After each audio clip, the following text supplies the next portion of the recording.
The night sky over Earth was burning. Flashes of red and blue lit up the clouds as warships flew across the horizon. Explosions shook the ground. This was not the Earth people once knew. It was a battlefield now, and the enemy wasn't human. Jace Carter, a young soldier in his late 20s, moved quietly through the ruins of what used to be a small town. His boots crunched broken glass as he scanned the area with his rifle. He was alone on night patrol, far from his squad. The silence felt heavy, too heavy. Then, something strange happened.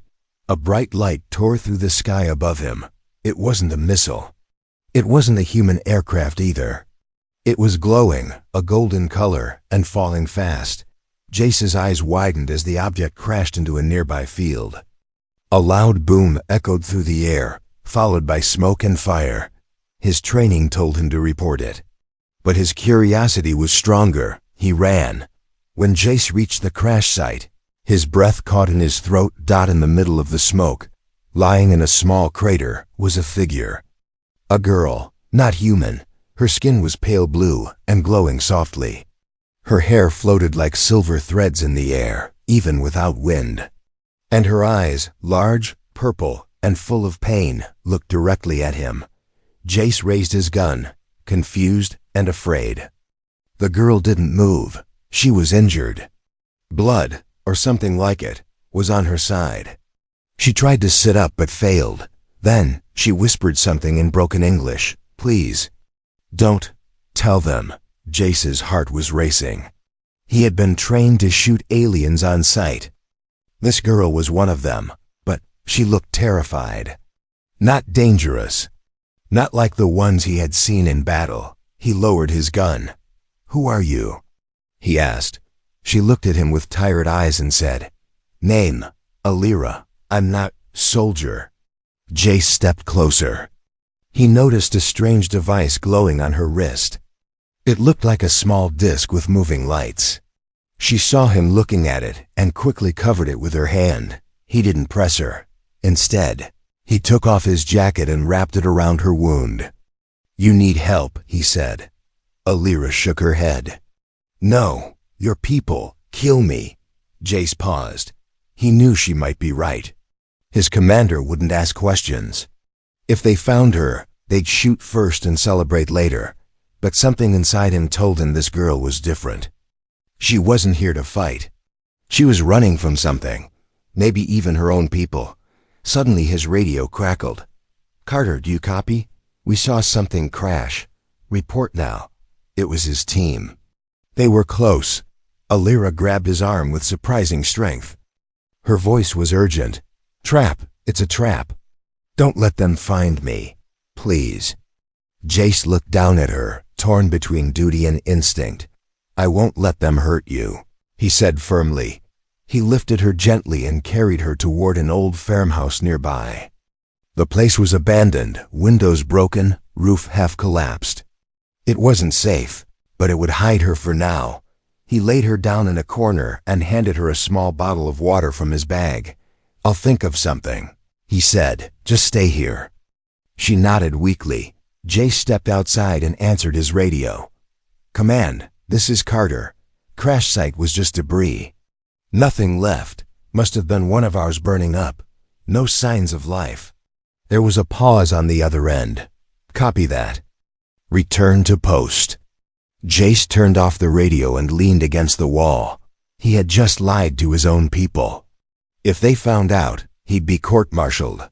Maybe worse. But he didn't care. Something about the way that alien girl had looked at him, scared, helpless, reminded him of why he became a soldier in the first place. To protect life. Not just human life. Inside the farmhouse, Alira watched him through a crack in the wall. Her hand rested on the strange device on her wrist. She whispered something softly in her own language, a word full of hope and fear. Outside, Jace looked up at the sky. He didn't know what he had just started, but deep down, he knew one thing. This wasn't just a crash. It was the beginning of something much bigger. And he was already part of it. Asterisk. The farmhouse was cold, silent, and hidden beneath shadows. The kind of place no one would search, unless they were truly desperate. Jace Carter sat by the broken window, rifle in his lap, eyes watching the horizon. But his thoughts weren't on patrol. They were on the alien girl resting inside, the girl who had fallen from the sky. Her name was Alira, and she was a secret Jace could never tell. Behind him, the wooden floor creaked. Alira stepped out slowly, wrapped in his spare blanket. Her skin no longer glowed as brightly. The wound on her side was still deep, but the bleeding had stopped. Somehow her body was healing on its own. "You should be resting," Jace said without turning. "I heard your radio," she replied softly. "You lied for me." Jace finally looked at her. "If I told the truth, you'd be dead by now." There was a pause. "Why help me?" she asked. Jace didn't answer right away. He stared out at the sky, the same sky that had once been peaceful, full of stars and dreams. Now it was filled with fire and fear. "I don't know," he said at last. "Maybe I'm tired of killing things I don't understand." Alira looked down at her hands. "I'm not like them. I never wanted this war." "What are you then?" Jace asked. "A spy? A deserter?" She hesitated. "A mistake. To my people, I was born weak. I couldn't fight. I was trained as a guide. I learned about Earth. I studied your language, your history. But when I found out the truth, I ran." "What truth?" Jace asked, eyes narrowing. Alira took a deep breath and tapped the glowing device on her wrist. A small hologram appeared, a floating image of a large underground vault buried beneath Earth's surface. A red light blinked on its core. "That's beneath your territory," she said. "Your people don't know what it really is. But my people do. We call it Project Fallfire. It was built long ago, before the war, by a secret alliance between our races. A weapon that can destroy entire planets." Jace's eyes widened. "You're lying." "I'm not," she said. "They want to use it now. My people, your people. Both sides are planning to activate it.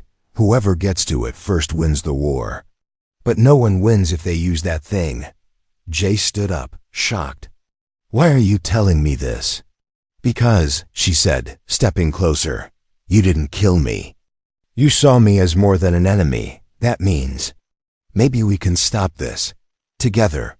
Jace's thoughts spun. A part of him wanted to call his base, report everything, let command handle it. But another part, the part that had carried her to safety, couldn't forget the fear in her eyes. She wasn't lying. He felt it. A sudden sound outside snapped him to alert. A whirring noise, mechanical, loud. "Drones," Alira whispered. Jace grabbed his rifle and peeked out the window. 2 aerial drones flew low, scanning the fields. They were human-made, but their orders were simple. Scan, detect, report. "Damn it," Jace muttered. "They must have tracked the energy pulse from your device." He pulled her back inside and shut the broken door. "We have to move." "Where?" she asked. "There's an old storm drain under the field," he said. "If we get to it, we can reach the forest.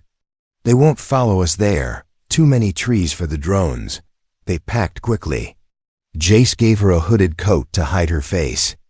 As they slipped out through the side of the farmhouse, the drones buzzed closer. A light passed over them. Jace grabbed Alira's hand. "Run!" They sprinted through the tall grass as the drones fired warning shots. Dirt exploded around their feet. One bolt grazed Jace's shoulder. He gritted his teeth and kept moving. At last they reached the drain, a large steel pipe half buried in the earth.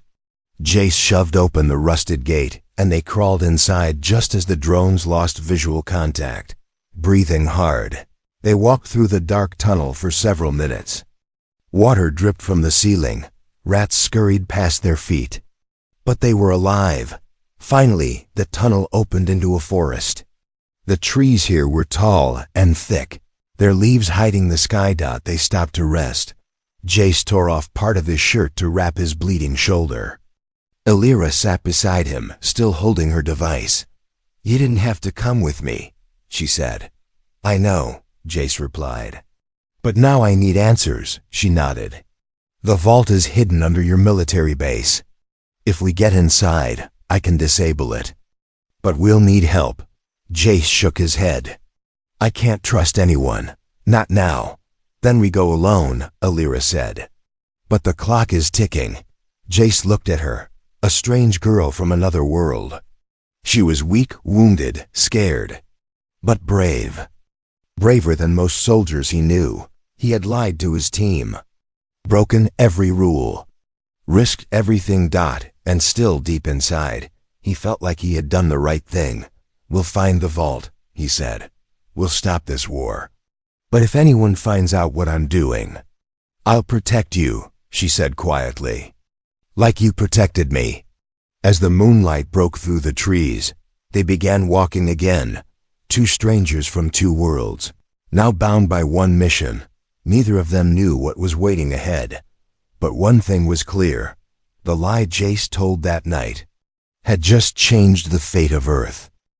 The forest was alive with whispers, not voices, not words, but the soft rustle of leaves, the crunch of footsteps far away, the low hum of machines moving where no machines should be.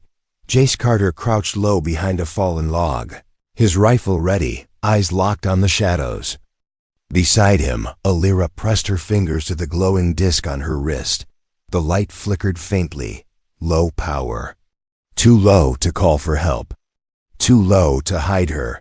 They were being hunted, not just by the enemy, but by both sides now. 12 hours. Earlier, they had barely escaped the drones. Jace's lie had bought them some time, but not much. Someone in command had grown suspicious. And now, a kill order had been sent out, for him, for her. Anyone who found them was told the same thing: shoot on sight. Why are your people chasing you too? Jace whispered, keeping his voice low. Elira looked away, her silver hair brushing her cheek. "I stole something," she said. "Something important." She reached into a small pouch hidden beneath her jacket. From it, she pulled a thin glass chip no bigger than a coin. "This holds the codes to Project Fallfire. It's the only way to disable the weapon. Without this, no one can stop it." Jace's eyes widened. "You stole the only kill switch in the galaxy?" She nodded. "They wanted to use it, my own leaders. They planned to destroy Earth and call it peace. But I couldn't let that happen. I ran. And now everyone wants us dead," Jace muttered. "Great." They kept moving. The forest, across muddy streams, over sharp rocks and broken paths. Jace's shoulder still burned from the drone shot. He tried to ignore it. Elira had wrapped it the best she could, but the bleeding hadn't stopped completely. At one point, they stopped to rest near an old watchtower. Elira sat with her back against a tree, breathing heavily. She was strong, but not like a soldier. She was tired, and the device on her wrist had stopped glowing completely. She looked human now, almost. Jace gave her half a protein bar. She took it and smiled. "First human food I've had," she said, chewing slowly. "Not the best we've got," Jace joked, "but better than nothing." Then, a sound. Faint at first. A soft ping-ping in the air, like a sonar pulse. Jace stood up fast. "Get down." Elira didn't ask why. She dropped to the ground as a sleek silver drone passed overhead. It hovered, scanned the area, then moved on. But Jace's stomach twisted. "That was one of theirs," he said. "Not ours." They weren't. Just hunted by Earth soldiers now. The aliens had joined the chase. Later that night, they reached a cliff overlooking a small human outpost. Jace pulled out a pair of binoculars and watched. Tanks, patrols, high fences. This wasn't just a base, it was a research site. He knew it well. It had once been a forgotten bunker, until a month ago when secret digging had started again. Project Fallfire was under there. He was sure of it now, but getting inside wouldn't be easy, and they had little time. Once we're in, Alira said, I can use the codes to shut down the weapon, but the window is short. If anyone activates it before we reach the core, we both die, Jace finished. Not just us, maybe millions. They were quiet for a long time after that. Then Jace made a decision. We'll go through the south tunnel, he said. It was shut years ago, but I know a back way in. We'll wait until dawn. Most guards will be half asleep. Alira looked at him.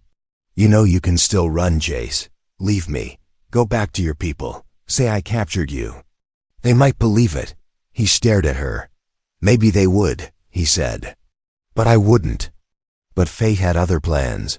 Before dawn, while they slept in turns, a trap was sprung. A sudden flash. A stun blast hit the ground beside Jace, and he rolled over just in time. Move! He shouted. Alira jumped up as red lights danced through the trees. Figures appeared, human soldiers, 5 of them, rifles raised. Freeze!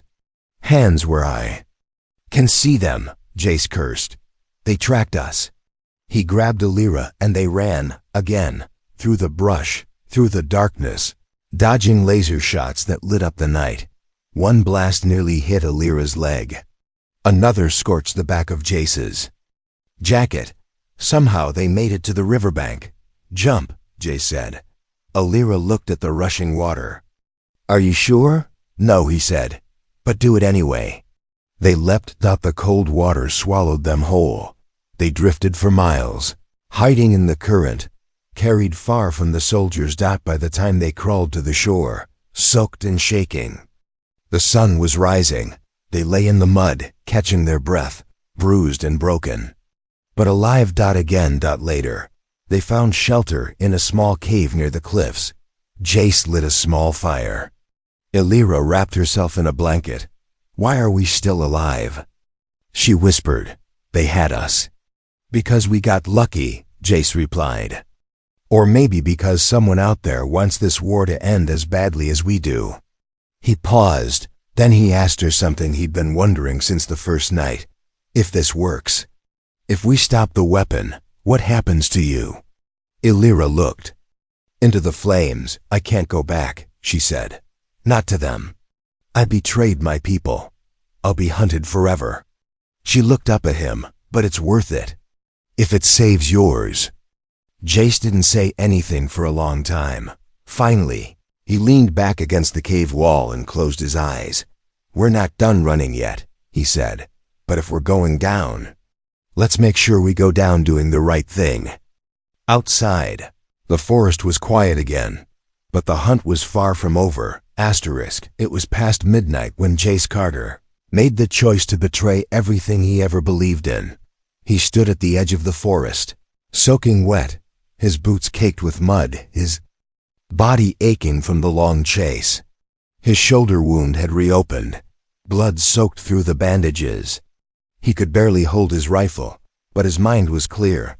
He had one mission now. Get inside the base, find the vault, stop the weapon, and he would do it with an alien girl by his side. The cave they were hiding in was quiet. Alira sat near a small fire, her hands stretched out for warmth. Her skin was no longer glowing, her strength was fading fast. But when Jace told her the plan, her eyes lit up. You're sure about the tunnel? She asked. It's still there, Jace said. I used it once during training. It's old, forgotten, and leads straight under the fence into the south end of the base. You'll be hunted, Alira reminded him. By your own people, Jace smiled bitterly. They already are.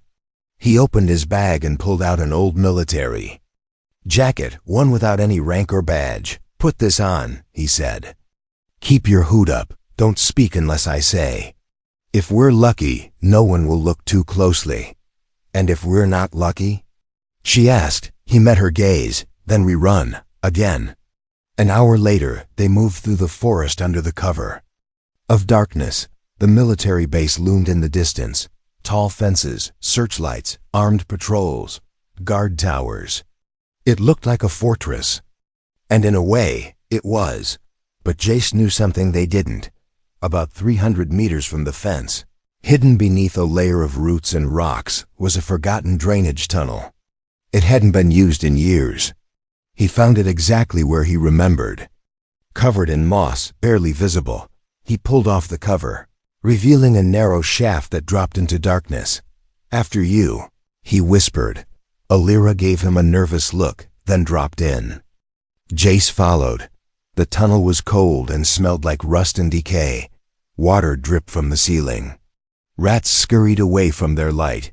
But it led them straight under the base, just as Jace had hoped. After crawling for nearly 15 minutes, they reached a metal grate. JAC. He pushed it open slowly and peeked through. Beyond the grate was a storage room, empty, quiet, dark. They were in. "Stay close," he whispered. They crept through the narrow corridors, avoiding cameras, moving only when the lights flickered or guards turned away. Jace still remembered parts of the layout. He had trained here, drilled here, sworn to protect this place. Now he was sneaking through it like a ghost, a traitor. But with every step, his resolve grew stronger. They weren't here to destroy the base. They were here to save the world. They reached a secured door deep underground. Behind it was the vault. The location of Project Fallfire, the weapon both Earth and the aliens were racing to control. Alira stepped forward and placed her hand on the scanner. The device on her wrist blinked. Then, the door clicked. Jace stared. "How?" "My blood," she said. "It's part of the code. My ancestors helped build this place, long ago, when both our species trusted each other. Before the war." The heavy door slid open. Inside was a massive room, walls lined with glowing panels, humming machines, strange blue energy pulsing from the center. And there it was, the core, a floating orb, locked in a magnetic field, pulsing with raw power. Jace felt the heat coming off it. That thing could destroy a planet? He whispered. "It's worse than that," Alira said. "It doesn't just burn cities, it unravels matter. Nothing survives its blast." She moved toward the console. "This will take time," she said. "I have to shut it down manually. If I make a mistake," Jace raised his rifle, "then I'll make sure no one interrupts you." But someone had already found them. A voice echoed from behind. Well, Carter, I always knew you were stubborn. But a traitor, that's new." Jace turned fast, gun aimed, but froze. Captain Rourke stood in the doorway, flanked by 2 armed guards. He was Jace's old commander, a legend among soldiers, a man Jace once trusted with his life. Now he was aiming a gun at his chest. "You're helping the enemy," Rourke said. "Do you have any idea what you've done?" "I'm stopping a war," Jace growled. "That thing behind me, it's not a weapon. It's extinction." Rourke stepped forward. "I know exactly what it is," he said coldly. "That's why I'm here. We're launching it tomorrow. The alien homeworld will burn, and Earth will finally be safe." "You're insane," Jace snapped. "Millions will die." "They're already dying," Rourke replied. "This ends it." He turned to Alira. "And as for you, we'll take what we need from your body after you're dead." Jace didn't hesitate. He fired. The shot hit one of the guards square in the chest. Chaos erupted. Rourke fired back. Jace ducked, pulling Alira to cover. Alarms blared. Red lights flashed. More soldiers were coming. Alira shouted, "I need 2 more minutes." Jace reloaded and took cover behind a console. Bullets and lasers flew through the room. Sparks rained from the ceiling. And in the center, the orb began to pulse faster. It was waking up. Then silence. The console lit up green. Alira fell to her knees. "It's done," she said. "It's shut down." Jace didn't believe it at first. But the orb was dimming. The energy field was gone. Fallfire was dead. And so was the war. If they could survive the next 10 minutes, Rourke was still alive. He limped toward them, blood on his face, fury in his eyes. You ruined everything, he hissed. Everything. Jace raised his gun one last time. No, Captain. We saved everything. A single shot rang out, and it was over. The room was filled with silence. Now smoke floated in the air like ghosts. Sparks crackled from broken panels. The deadly glow of the fall fire. Weapon had faded. Its power was gone. The world was safe. For now, but not everyone had survived. Jace Carter stood still, his rifle lowered, his chest rising and falling with exhaustion. Beside him, Alira collapsed to the floor, her skin pale, her hands trembling. Her breath came in shallow gasps. And just a few feet away lay the body of Captain Rourke, blood still warm, eyes staring blankly at the ceiling. Jace had pulled the trigger. He hadn't wanted to, but in the end, he had no choice. The silence was short-lived. Within minutes, the alarm reached the surface that troops were coming. Jace knew they couldn't fight a whole base. Not again. Not in this condition. Not with Alira. Barely conscious. We need to go, Jace whispered, kneeling beside her. She looked at him, dazed. I finished the shutdown code. But the core still has backup triggers. They might try to restart it. Then we destroy the core completely, Jace said. We can't let anyone else use it. Alira nodded. There's a detonator behind the vault. It will cause a small collapse. Enough to bury the chamber. Jace carried her to the back room and found the device, a round object, blinking red. She set the timer to 10 minutes. We'll never outrun it if we take the main halls, Jace said. We don't need to, Alira replied. I saw a shaft, leads to the surface, vertical climb. I hate climbing, Jace muttered, but he knew it was their only chance. They moved quickly, every second ticking closer to the explosion. Jace's injured shoulder throbbed with pain as he lifted Alira through the narrow shaft. He pushed her up, step by step, using every bit of strength he had left. When he finally pulled himself out behind her, they rolled onto the forest floor under the stars. 10 seconds later, the earth shook beneath them. A deep boom roared from below. The entrance caved in. The fallfire weapon was gone, buried forever. They lay on the grass, breathing hard, staring at the sky.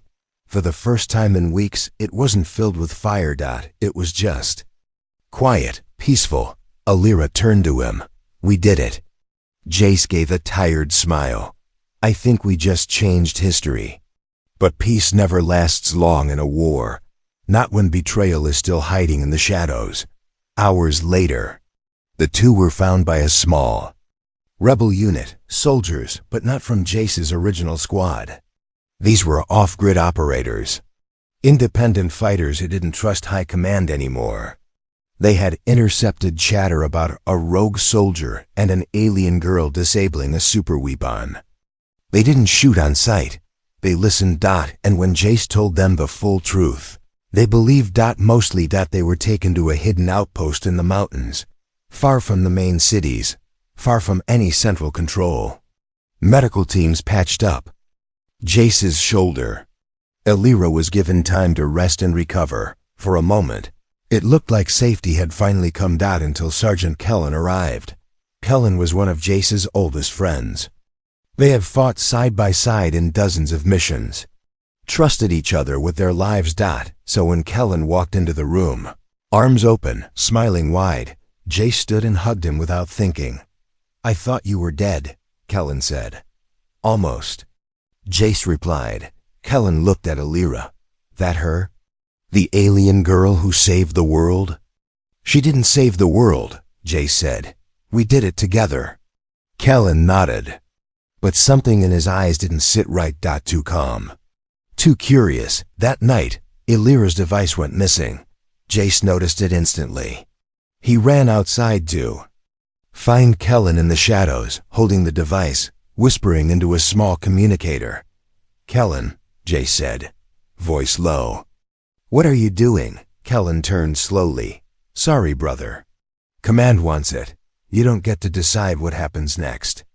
We destroyed the weapon, Jace growled. There's nothing left to use. Kellen's smile was cold. There's always something left. Tech like this, it's power. And power belongs to the winners. Then it happened. A sound. The faint click of a trigger. Jace barely had time to move. A shot rang out. He fell to the ground. Blood spilled across the dirt. Not his. Alira had jumped in front of him. The shot meant for. Jace struck her side instead. She collapsed. With a cry, Jace screamed her name and fired back, hitting Kellen in the leg. He dropped the device and ran, limping into the darkness. Jace crawled to Alira and held her close. Her blood was shimmering silver. Her eyes fluttered. Why? He asked, voice breaking. Why did you do that? She smiled faintly. Because you were the first human who didn't see me as a monster. He carried her back inside, shouting for help. The medics rushed in. Time slowed. Machines beeped. Voices shouted. Jace's hands shook with blood, but Alira was still breathing. Barely. Later that night, Jace sat beside her hospital bed. She was unconscious, hooked to strange machines, her skin still glowing faintly. The doctors didn't know if she'd wake up. Jace held her hand. Outside, the world was still arguing about what had happened underground. Who was right? Who was wrong? Who was lying? But Jace didn't care about that anymore. He had seen the truth. He had felt it. A girl from the stars had given her life for his and in doing so, she had proven something powerful. Humanity wasn't about species. It was about choices, and she had made the bravest choice of all. It was raining when Jace made the most important decision of his life, not on the battlefield, not with a gun in his hand, not even with the enemy at his door. It was in a cold, silent medical room, while he sat beside an alien girl who had taken a bullet for him. Alira hadn't woken up in 3 days. Machines kept her alive. Tubes and wires fed her. Her body, still strange and beautiful, seemed too fragile now. Her glowing skin had dimmed to a pale silver. Her breathing was weak. Her heartbeat slow. The doctors had done everything they could, but they didn't know her biology. They didn't even know if she could heal. Jace hadn't left her side. He sat beside her bed night and day, watching, waiting. Talking to her. Sometimes telling her stories about Earth, sometimes sitting in silence. He remembered the first time he saw her, falling from the sky like a comet, glowing in the darkness. She wasn't just an alien. She was the reason the world hadn't ended, and now she might not live to see it. Outside the base, chaos was rising again. News had spread. Leaks, footage, rumors. Everyone knew now. A secret weapon. A soldier who stopped it. An alien girl who helped him. Some people called Jace a hero. Others called him a traitor. But worse, some called Alira a threat. They didn't care that she saved them. They saw her as dangerous. And soon, the military would come to take her. Not to thank her, but to use her. Study her. Control her. That night, Jace stood outside the base's radio tower, a bag over his shoulder, his uniform gone. He wore black now, no symbols, no rank, just a man with a mission. He turned to the guard at the door. "I need to make a call," he said. The guard narrowed his eyes. "That's against orders." Jace stepped closer. "I'm not asking permission." There was a long pause. Then the guard stepped aside. 10 minutes later, a voice crackled through the radio speakers. "Carter, is this really you?"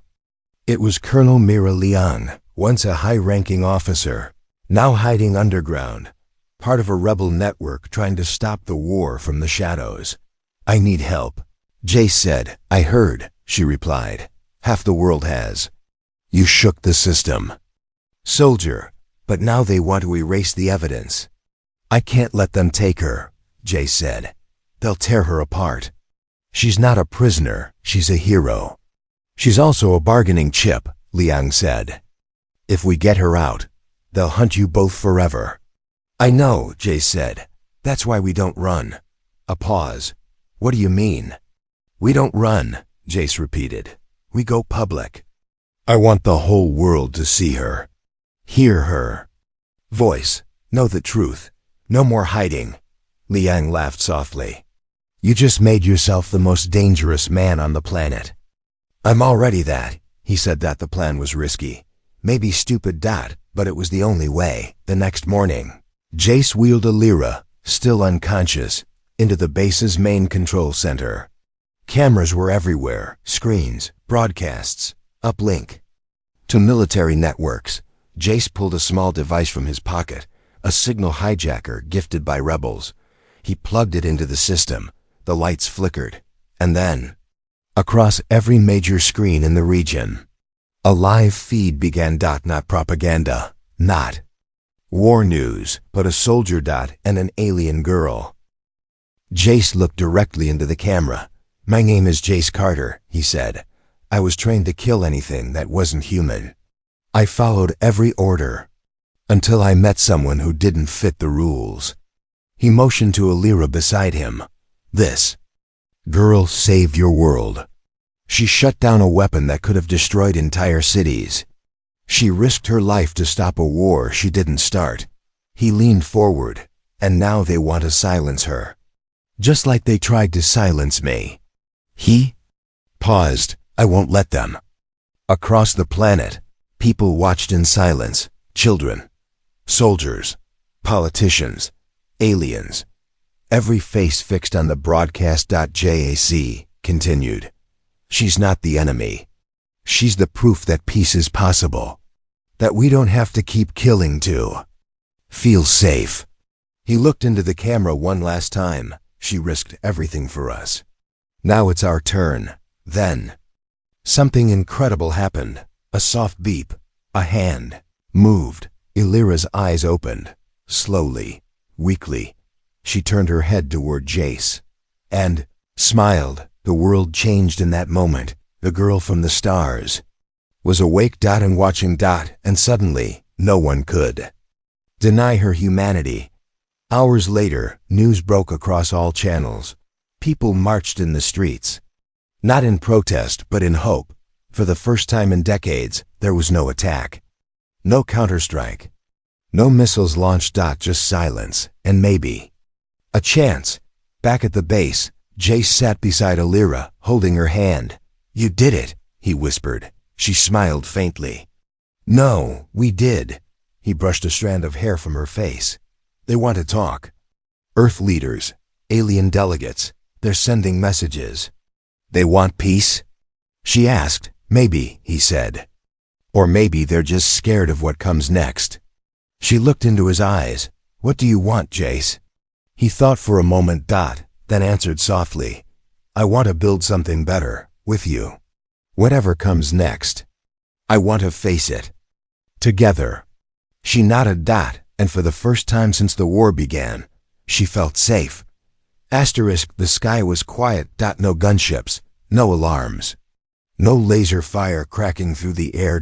Just clouds, sunlight, and for the first time in years, hope. But Jace Carter didn't trust silence, not anymore. 2 weeks had passed since he broadcast Alira's story to the world, since he showed her sleeping face to billions, declared her a hero, and dared the leaders of Earth and beyond to see her not as a threat, but as proof that peace was possible. It worked. For a while, people listened. Some even believed. Talks began. Ambassadors whispered promises of peace, but peace is fragile. And fear doesn't die that easily.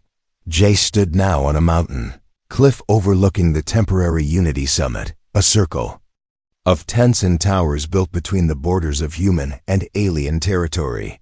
They were calling it a historic moment. But to Jace, it felt more like a trap. Inside the summit's main dome, world leaders sat in silence. Alien generals, Earth's presidents, scientists, commanders.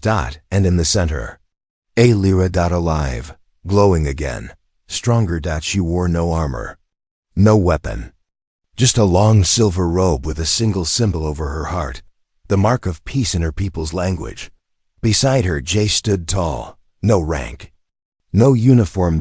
Just the man who had risked everything to bring her here. The human ambassador was the first to speak. You want peace, but your people still send spies, still hold weapons. The alien leader replied coldly, and your people still run secret labs, still prepare for war. Voices rose, fingers pointed. Threats returned. Jay stepped forward. Enough. Everyone. Turn. He spoke slowly, clearly, simply. This isn't about politics anymore. It's about a choice. Right here, right now. Either we break this cycle, or we doom both our worlds. He motioned to Alira. She saved your cities. She shut down a weapon that could have ended us all, and still, she stands here, open, unarmed, offering peace. He looked at both sides. What are you offering? Silence followed. Then the alarms blared. Outside, the sky wasn't quiet anymore. Ships appeared. Hundreds, maybe thousands. Earths, not Alira's, a third force. A rogue alien faction, the Purifiers, who believed no peace could be. Trusted that Alira was a traitor, that humanity must be erased. They had tracked her broadcast, followed her signal. And now, they were here to end everything. Explosions lit up the mountainside. Guards rushed out, soldiers yelling. Jace grabbed Alira's arm. We need to get you out of here. No, she said. I need to face them. You'll die. Then I die standing. Jace stared at her. Then nodded. Together. They rushed outside as blasts rocked the summit. People screamed. Alien fire tore through towers. Earth soldiers and alien guards fought side by side, confused but united in defense. Alira raised her hands. Her device glowed. She sent out a pulse. A message to the enemy. Stop this. I am not your enemy. You are being used. Peace is not weakness. No reply came. The Purifiers fired again. One blast streaked toward the summit, toward the central dome. Without thinking, Jace stepped in front of it.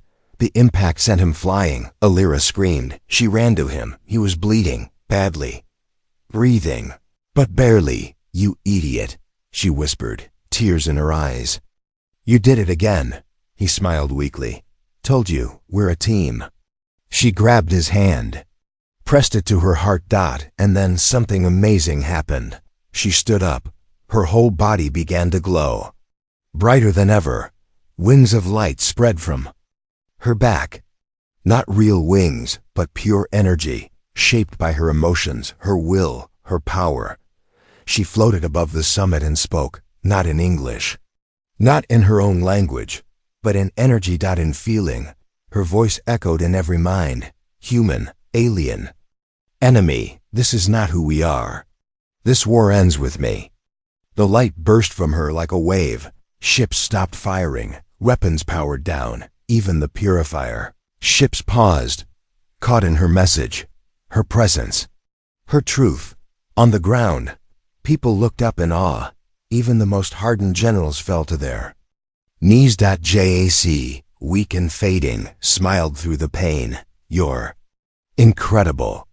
The battle never restarted. The Purifier ships turned and left, not in fear, but in understanding. The war didn't end with a treaty. It ended with a choice. Because of her. Because of him. Days later, Jace woke up in a hospital tent. Alira sat beside him, holding his hand. You're alive, she said. Barely, he muttered. Again, they both smiled. Outside, peace talks resumed. But this time, there was no shouting. Only ideas. Only hope. Weeks passed. Borders opened. Programs began to share knowledge, culture, language. Children from both species played together. In the same fields, a statue was built at the Unity Summit, not of a soldier or a general, but of a human and an alien standing back to back. Hands joined. Jace and Alira disappeared after that. Some say they went into deep space to explore. New systems. Others say they settled on a quiet world far away from politics and wars. But their story lived on. Told in every school, broadcast on every planet. The soldier who chose an alien over orders, the alien who chose peace over power, and the choice that saved two worlds, because sometimes peace doesn't come from power, or weapons, or leaders. Sometimes it comes from a choice, one heart, one life, one person, who dares to say, no more.